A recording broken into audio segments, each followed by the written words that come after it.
দিনহাটা শহরের সাহেবগঞ্জ রোডে এবং নাজিরহাট বাজারে ফরওয়ার্ড ব্লক নেতা অশোক ঘোষের জন্মদিন পালন করল দিনহাটার ফরওয়ার্ড ব্লকের নেতারা। ফরওয়ার্ড ব্লক নেতা আব্দুর রুফ জানান, প্রবাদপ্রতিম জননেতা, বামপন্থী আন্দোলনের পুরোধা কমরেড অশোক ঘোষের জন্মদিনে শ্রদ্ধা দিনহাটা শহরের সাহেবগঞ্জ রোডে এবং নাজিরহাট বাজারে শ্রদ্ধার সাথে পালন করা হয় এবং নেতা অশোক ঘোষের রাজনৈতিক জীবন সম্পর্কে আলোচনা করা হয়।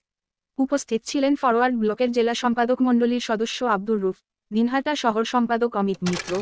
যুবলীগের জেলা সম্পাদক রৌশন হাবিব, অগ্রগামী মহিলা সমিতির জেলা সম্পাদিকা শুভ্রা দত্ত, ফরওয়ার্ড ব্লকের নাজিরহাট অঞ্চল সম্পাদক বীরেন্দ্রনাথ সরকার সহ অনেকেই। দেশের যে আজকের রাজনৈতিক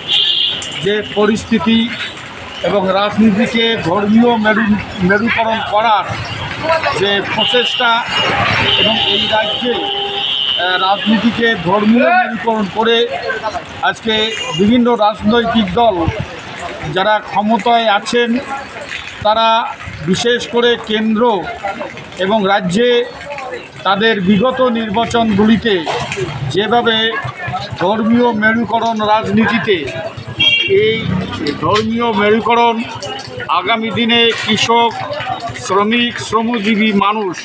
এবং ছাত্র যুব সমাজের যে প্রয়োজন, যে চাহিদা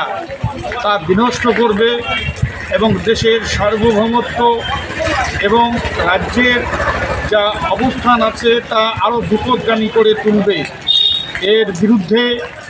অশোক ঘোষ আমাদের যিনি পথ দেখিয়ে গেছেন, সুভাষচন্দ্র বোসের অনুগামী হিসেবে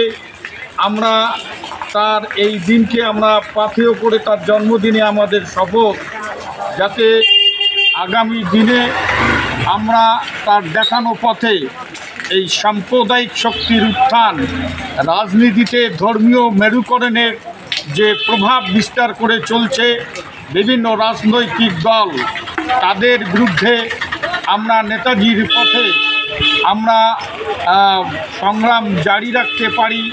সাধারণ মানুষকে ঐক্যবদ্ধ করে প্রয়াত কমরেড জননেতা অশোক ঘোষের জন্মদিন পালনের সার্থকতা পাবে, তার প্রতি এই শপথ, তার চলার, তার চিন্তা ভাবনার প্রতি যে আমাদের আবেগ, তাকে সংগ্রামের পথে নিয়ে আসবার শপথ আমরা নিচ্ছি তার জন্মদিনে।